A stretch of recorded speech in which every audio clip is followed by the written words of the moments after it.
नमस्कार, अभी मैं मौजूद हूँ दरभंगा जिला के कुशेश्वर स्थान प्रखंड मुख्यालय के पास। यहाँ पर आपको प्रखंड से अंचल कार्यालय कुशेश्वर स्थान दिख रहा होगा और ठीक अंचल कार्यालय के ठीक सामने और हमारे हैं उनके द्वारा 1 दिवसीय प्रतिवाद मार्च निकाला गया है। और इसी मार्च के तहत हम लोग यहाँ पहुँचे हैं और ये देखेंगे कि दुनिया के सभी मजदूर जो किसान हैं, भारत की जो कम्युनिस्ट पार्टी है, जो मार्क्सवादी पार्टी है, उनका जो अंचल कार्यालय कुशेश्वर स्थान में जो 1 दिवसीय जो धरना दिए हैं, उसके बाद जो इनकी क्या मांग है उसको जानेंगे। और इसी मांग को जानने के लिए हम यहाँ पहुँचे हैं। हमारे साथ जो वाम दल के जो सभी साथी हैं वो यहाँ मौजूद है, मार्क्सवादी पार्टी सभी लोग यहाँ मौजूद है, CPIM के। और लगभग अब ये लाल झंडा आपको दिख गया होगा, तस्वीर आपके सामने है।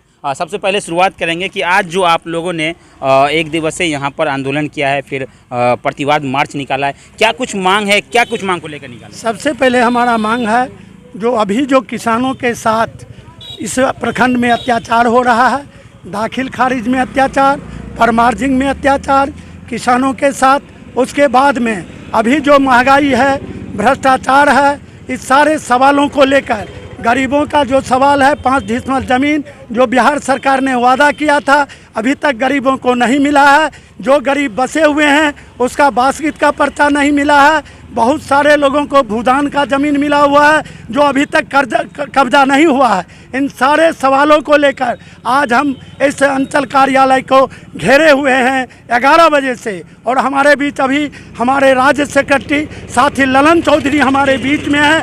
मैं आपसे निवेदन करूंगा जो आवे और उनसे पूरा बिल्कुल ललन जी आए हुए हैं। और कहीं न कहीं जो ये अभी जो प्रतिवाद मार्च निकाला गया है, इनको सफल बनाने के लिए आए हैं। हम इनसे जानकारी ले लेंगे कि आज आप यहाँ पहुँचे, अभी तक यहाँ के किसी पदाधिकारी से आपकी वार्तालाप हुई प्रतिवाद मार्च में? नहीं, अभी नहीं हुई है, हो जाएगी। यह राष्ट्रव्यापी हमारा कार्यक्रम है।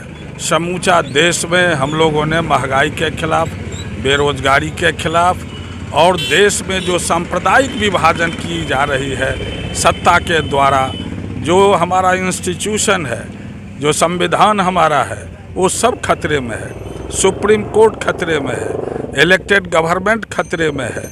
चुनाव आयोग कमीशन का जो सुप्रीम कोर्ट ने फैसला लिया, जो 3 सदस्यीय वो कमेटी होगी जिसमें सुप्रीम कोर्ट के चीफ जस्टिस होंगे, प्रधानमंत्री होंगे, विपक्ष के नेता होंगे। मोदी ने इसको टर्न डाउन कर दिया। दिल्ली की चुनी हुई सरकार है, उसको सुप्रीम कोर्ट ने कहा जो उसको राज्य चलाने का पूर्ण अधिकार है, पार्लियामेंट से उसको टर्न डाउन कर दिया और LG अब वो सरकार चलावेंगे। ये जो संवैधानिक खतरा देश के अंदर में है, पार्लियामेंट में कोई अच्छी बहस नहीं होती। समूचा मणिपुर जल रहा है जहां महिलाओं के अस्मत लूटे गए, प्रधानमंत्री के पास एक शब्द नहीं है। और इतने दिनों से हो रहा है, हमारा पुलिस, हमारा गृह मंत्री क्या कर रहा है? एक समुदाय, कुकी समुदाय पर बेरहमी से हमले हो रहे हैं, उनकी हत्या हो रही है और लूट। तो देश इस संकट के दौर से गुजर रहा है, इसलिए केंद्र की सरकार के खिलाफ पूरे देश के अंदर में कम्युनिस्ट पार्टी मार्क्सवादी संघर्ष का रास्ता अख्तियार किया है और संघर्ष से समाधान की ओर हम आगे बढ़े। क्या आपके प्रतिवाद मार्च का कुछ न कुछ असर होगा और आने वाला जो समय है 2024 का चुनाव, लगता है ललन जी कि उस पर कुछ इसका प्रभाव पड़ने वाला है? जरूर पड़ेगा। आप देखिए इंडिया का गठन ये क्या है, ये बौखला गई सरकार, उसके समझ से भब पड़े की बात है। यूनाइटेड भी कई सवाल उठा रहे हैं कि इंडिया नाम क्यों रखा गया है? इंडिया नाम क्यों रखा गया है तो हम लोग रखे हैं, आपको अच्छा नहीं लगता है आप मत बोलिए। इंडिया से आपको क्या है दिक्कत? इंडिया से क्या दिक्कत है? और ये बात आप समझिए, जो मात्र 37-38% वोट वो लाए थे पिछले चुनाव में, पार्लियामेंट के इलेक्शन में, इसका क्या मान है? 60-62% लोगों ने उनको वोट नहीं किया था, वही 62% लोग एक जगह हो गए हैं, इसलिए उनकी बौखलाहट है। अच्छा, उनकी पराजय, हाँ, और उनका पराजय सुनिश्चित है। आज प्रतिवाद मार्च को लेकर आपके साथ वरिष्ठ कार्यकर्ता भी मौजूद है और भी दल के जो नेता वो मौजूद है, क्या कहना चाहेंगे सर? देखिए, महंगाई, बेरोजगारी, सांप्रदायिकता के साथ साथ इस इलाके के जो ज्वलंत मुद्दे हैं, आप जानते हैं, जो लंबे अवधि से हरिनगर तक, सकरी हरिनगर तक जो ट्रेन चलती थी, ट्रेन बंद है। बिजली का घोर समस्या है। सोहरवा घाट का सड़क क्षतिग्रस्त हो गया है, सड़क निर्माण नहीं हो रहा है।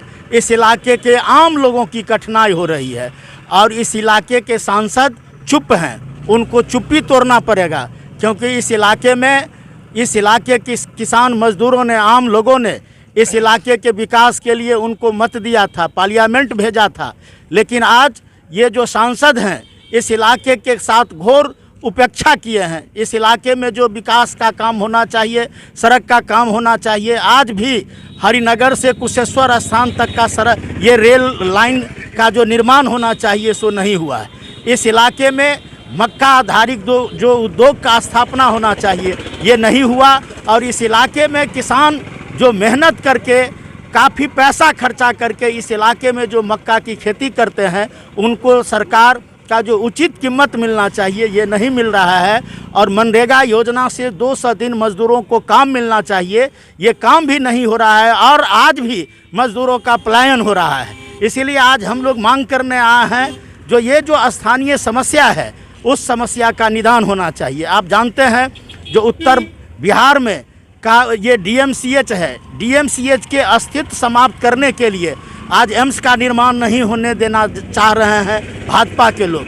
राज्य सरकार ने शोभन में ज़मीन दिया, पैसा दिया, उसके बावजूद एम्स निर्माण नहीं हो रहा है। हम लोगों का ये भी मांग है जो ये दरभंगा के शोभन में एम्स निर्माण होना चाहिए और DMCH के जो अस्तित्व है उसको बचाया जाए और ये इस इलाके के जो आम लोगों को ये जो एम्स से फ़ायदा होगा, इसीलिए अविलंब एम्स का निर्माण हो, ये मांग भी हम लोग कर रहे हैं।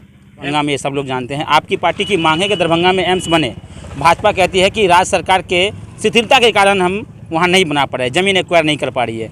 केंद्र सरकार आरोप लगा रहा है। आप लोग की क्या कुछ ये कहना है? ऐसा कोई बात नहीं है। राज्य सरकार ने 197 एकड़ ज़मीन शोभन में निकाल करके दे दिया है और वहाँ इसलिए हम लोग मांग कर रहे हैं कि NH से मात्र आधा किलोमीटर की दूरी पर वो जगह है, जहाँ से मात्र 6 किलोमीटर की दूरी पर हवाई अड्डा है, जहाँ से मात्र 11 किलोमीटर के दूरी पर रेलवे लाइन है। ये तमाम सुविधाएं एम्स के लिए ज़रूरी है, आवश्यक है। और DMCH के पास जो 154 एकड़ ज़मीन है, अगर एम्स का निर्माण उस जो सांसद गोपाल जी ठाकुर चाहते हैं कि DMCH के अंदर में हो, DMCH के अस्तित्व को ख़त्म करके मात्र 27 एकड़ ज़मीन छोड़ करके DMCH पर जो खतरा मंडरा रहा है, तो हम पूछना चाहते हैं प्रतिदिन जो 4000 से 5000 छोटी छोटी बीमारियों का इलाज DMCH कर रहा है, जो माने नेपाल के तराई से लेकर के गंगा के किछार तक के लोग आते हैं वहाँ इलाज कराने के लिए, 5 रुपया का टिकट कटा करके अपना इलाज करा लेते हैं। ऐसे पौराणिक संस्था को बर्बाद करके आप एम्स का निर्माण करवाना चाहते हैं दरभंगा शहर में। दरभंगा शहर बज कर रहा है, दरभंगा शहर में लगातार जाम की स्थिति बनी हुई रहती है। इसीलिए पार्टी ने कहा, शोभन में राज्य सरकार से मांग किया, हम लोगों ने लगातार आंदोलन किया और 197 एकड़ ज़मीन शोभन मेन रोड के बगल में बाईपास में दिया जा चुका है। ये झूठ बात बोल रहे हैं कि अधिग्रहण में लेट हो रहा है। राज्य सरकार ने दे दिया है 309 करोड़ रुपया, उस ज़मीन के विकास के लिए भी राज्य सरकार ने अपने फंड से दे दिया। तो कहीं ना कहीं मोदी जी चाहते हैं कि वो काम नहीं हो ताकि चुनावी मुद्दा बन कर रह जाए एम्स। चुनावी मुद्दा तो बनाना ही चाहते हैं, तो कोई काम करते हैं, एक गिलास पानी भी डालते हैं तो उसको चुनावी मुद्दा ही माने बनाना चाहते हैं। पूरा 5 वर्ष वो चुनावी मोड में ही रहते हैं। पूरी भारतीय जनता पार्टी चुनावी मोड में ही रहती है और जनता का सवाल पीछे चला जाता है। इसीलिए हम लोगों ने जनता के बीच में इस बार आप लोग सब एकजुट हो गए हैं, विपक्ष एकजुट है क्या? पूरा विपक्ष एकजुट होकर के पूरे देश में लड़ेगा और मोदी सरकार को पीछे धकेलेगा। चलिए, भारत सरकार के गलत नीति और भारत सरकार के द्वारा दिए गए आश्वासन को पूरा नहीं करने के खिलाफ में मार्क्सवादी पार्टी जो है वो 1 दिवसीय प्रतिवाद मार्च निकाले। तो मैं इस वक्त कुशेश्वर स्थान में था और यहाँ से ग्राउंड जीरो से मैं वो खबर